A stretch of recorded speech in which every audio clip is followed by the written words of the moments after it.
வணக்கம். திரையரங்கம் ரிலே.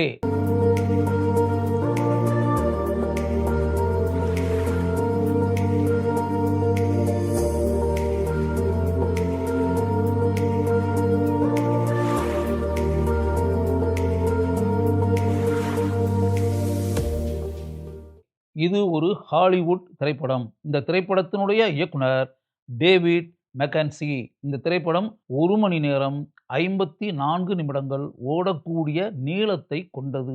இந்த திரைப்படம் பல திருப்பங்களை கொண்ட முழு நீள ஆக்ஷன் திரைப்படம். இந்த திரைப்படம் டொரண்டோ சர்வதேச திரைப்பட விழாவில் திரையிடப்பட்டு அனைவருடைய பாராட்டுக்களையும் பெற்றிருக்கிறது. இந்த திரைப்படம் அமெரிக்காவில் சட்டவிரோத செயல்கள் பலவற்றையும் செய்து கொண்டிருக்கக்கூடிய கார்ப்பரேட் நிறுவனங்களை மையமாக வைத்து எடுக்கப்பட்டிருக்கிறது. அப்படிப்பட்ட நிறுவனங்களில் எப்படிப்பட்ட சட்டவிரோத செயல்கள் நடைபெறுகின்றன, எந்த அளவிற்கு தில்லு முள்ளுகள் நடைபெறுகின்றன என்பதையும், அப்படிப்பட்ட மோசமான காரியங்களில் ஈடுபடக்கூடிய மனிதர்களை தெரிந்து வைத்திருக்கக்கூடிய மனிதர்கள் எப்படி அந்த உண்மைகளை வெளியே கூறி அந்த சட்டவிரோத செயல்கள் எந்த அளவிற்கு மிகப்பெரிய சாகச செயல்கள் என்று பலரும் நினைக்கக்கூடிய அளவிற்கு திரைமறைவில் நடைபெற்று கொண்டிருக்கின்றன என்பதை வெளிப்படுத்தும் போது படத்தை பார்த்து கொண்டிருக்கக்கூடிய நமக்கு மிகப்பெரிய அதிர்ச்சி உண்டாகிறது.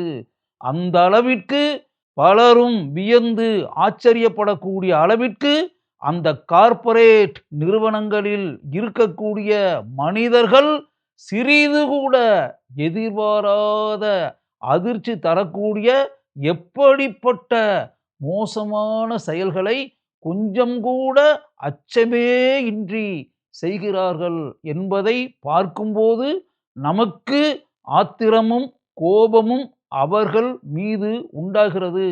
அப்படிப்பட்ட அயோக்கியத்தனங்களை தெரிந்து வைத்திருக்கக்கூடிய ஒரு மனிதன் ஒருவருக்கு கூற அந்த தகவல்களை பெற்றுக்கொண்ட மனிதன் அந்த கார்ப்பரேட் நிறுவனங்களை சேர்ந்தவர்கள் மீது எப்படிப்பட்ட நடவடிக்கையை எடுக்க வேண்டும் என்பதற்காக எந்த அளவிற்கு கடுமையாக படம் முழுக்க போராடுகிறார் என்பதை மிகவும் அருமையான கண்ணாடியை போல நமக்கு முன்னால் காட்சிகள் மூலம் விளக்கி கூறியிருக்கிறார்கள்.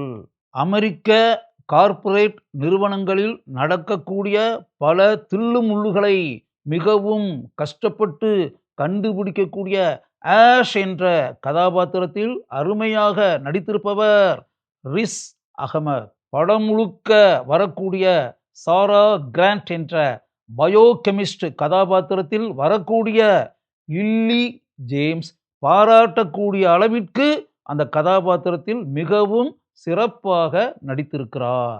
பல சட்டவிரோத செயல்களை சிறிது கூட அச்சமே இல்லாமல் படம் முழுக்க செய்யக்கூடிய டவுசன் என்ற கதாபாத்திரத்தில் நடித்திருப்பவர் சாம் ஒர்திங்டன்.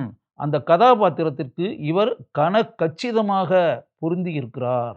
ரோசாட்டி என்ற கதாபாத்திரத்தில் நடித்திருக்கக்கூடிய வில்லி ஃபிட்ஸ் ஜெரால்ட் அந்த கதாபாத்திரத்தில் தன்னுடைய திறமையை நன்கு வெளிப்படுத்தி இருக்கிறார். மேத்யூ மெகர் இவர் படத்தின் கதையில் மிகவும் முக்கிய பங்கு வகிக்கக்கூடிய ஆஃப்மேன் என்ற கதாபாத்திரத்தில் சிறப்பாக நடித்திருக்கிறார். கிளேஸ் நட்ஜன்ஸ் இவர்தான் இந்த திரைப்படத்தினுடைய ஒளிப்பதிவாளர்.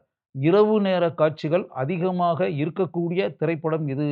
ஒரு ஒளிப்பதிவாளருடைய ஆழமான முத்திரை கட்டாயம் தேவைப்படுகிறது. அதை நன்கு புரிந்திருக்கக்கூடிய இந்த ஒளிப்பதிவாளர் தன்னுடைய திறமையை அனைத்து காட்சிகளிலும் நாம் பாராட்டுகிற அளவிற்கு காட்டி இருக்கிறார் என்பதுதான் உண்மை. மேட் மேயர் இவர்தான் இந்த திரைப்படத்தினுடைய பட தொகுப்பாளர். டோனி டூகன் இவர் இந்த திரைப்படத்தினுடைய இசையமைப்பாளர். இந்த கதையோட்டத்திற்கு இவர் மிகவும் இயைந்து தன்னுடைய இசையமைப்பு பணியை சீராக செய்திருக்கிறார். டேவிட் மெக்கன்சி இயக்கி இருக்கக்கூடிய இந்த திரைப்படம் சிறப்பாக இயக்கப்பட்டிருக்கிறது. அடுத்து என்ன நடக்கும் என்ற கேள்வி இந்த திரைப்படத்தை பார்க்கக்கூடிய அனைவருடைய மனங்களிலும் எழக்கூடிய அளவிற்கு இந்த திரைப்படத்தினுடைய திரைக்கதை அமைக்கப்பட்டிருக்கிறது. அதுதான் இந்த திரைப்படத்திற்கு மிகப்பெரிய பலம். இந்த திரைப்படத்தை பார்த்துவிட்டு வெளியே வரும்போது, ஒரு நல்ல இயக்கத்தை கொண்டிருக்கக்கூடிய திரைப்படம் இது என்ற உணர்வுதான் நமக்கு உண்டாகிறது.